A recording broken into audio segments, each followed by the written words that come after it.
A world in which people fear their jobs being taken over by AI? That totally bears no relation to our present situation whatsoever.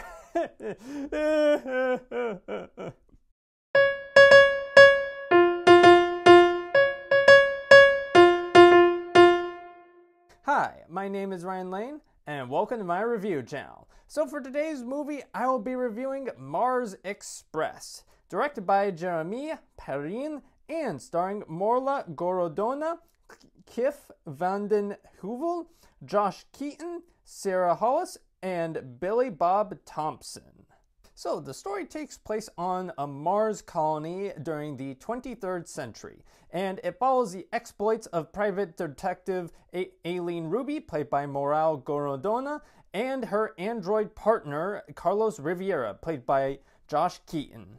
So while investigating the murder of a college student, the crime-fighting duo come across a conspiracy involving the planet's robots and their programming. While getting to the bottom of this mystery, they will team up with hacker Roberta, played by Sarah Hollis, and her sarcastic robot Lem, played by Billy Thompson, all while confronting the limits of robot bodies and just what their place is in a world where the divide between human and robot is slowly becoming more and more blurred. So the writing does borrow tropes from many sci-fi classics, ranging from Neuromancer to iRobot. There are tropes ranging from rogue robots, sex robots, and the obligatory mediation on free will.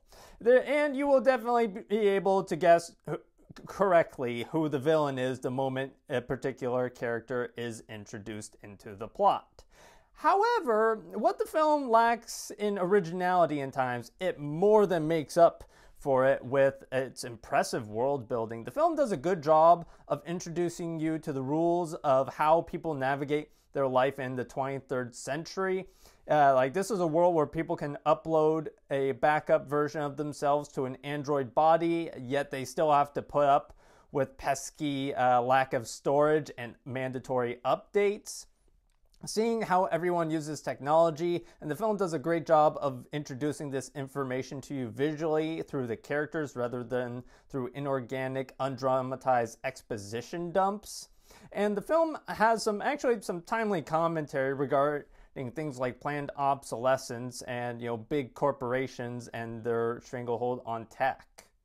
The same approach is taken to the film's neo-noir mystery regarding the robots. However, the mystery can get a little bit convoluted. It does make sense in the end, but there will be some moments where you go like, wait, what?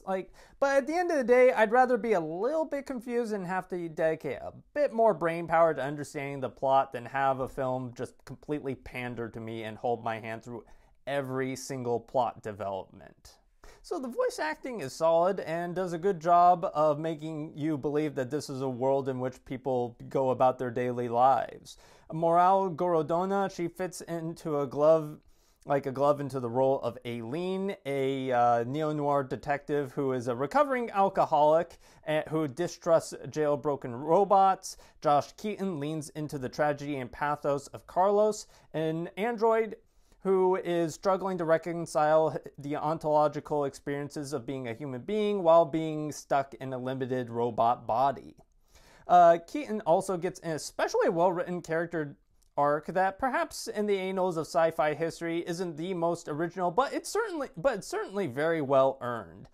Although I do think the character could have maybe benefited from some more backstory, the film does drop some history regarding him and his ex-family, but the film, I don't know, I could have used a little bit more detail, but I mean, again, like I said, between a little bit more detail and scaling back the detail, because some films can be overwritten as hell, I kind of like, I'm okay well enough with the type of information I got, as it is.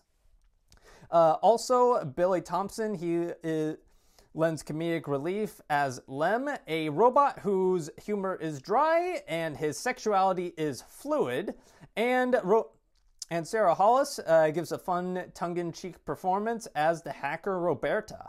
So the animation is stunning to look at. Again, it does borrow from other sci-fi films, but weirdly enough, it has an amazing visual style. The visuals are very fluid. It's a mainly 2D animated affair, but the film does an amazing job at incorporating 3D CGI visuals. Like, there are big budget 2D animated movies that struggle to like incorporate CGI elements into their stories without, causing, you to see the difference between the two styles. And this film makes it look easy. And this film is not a big budget, at least in terms of filmmaking, that is. Like, this film had a budget of less than 10 million US dollars. That's how cheap this movie is. And it makes, the incorporation of CG elements look easy. So, though it doesn't have the most mechanically precise of narratives, Mars Express benefits from confident world building, fluid animation, and well done voice acting performances. So, with all that in mind, I will be giving Mars Express 3.5 out of 5 stars. Anyway, thank you for watching. Have a good rest of your day. If you like this review and would like to see more like it, be sure to like and subscribe and leave a comment down below. And for today's comment section prompt of the day, what is your favorite science fiction neo-noir thriller?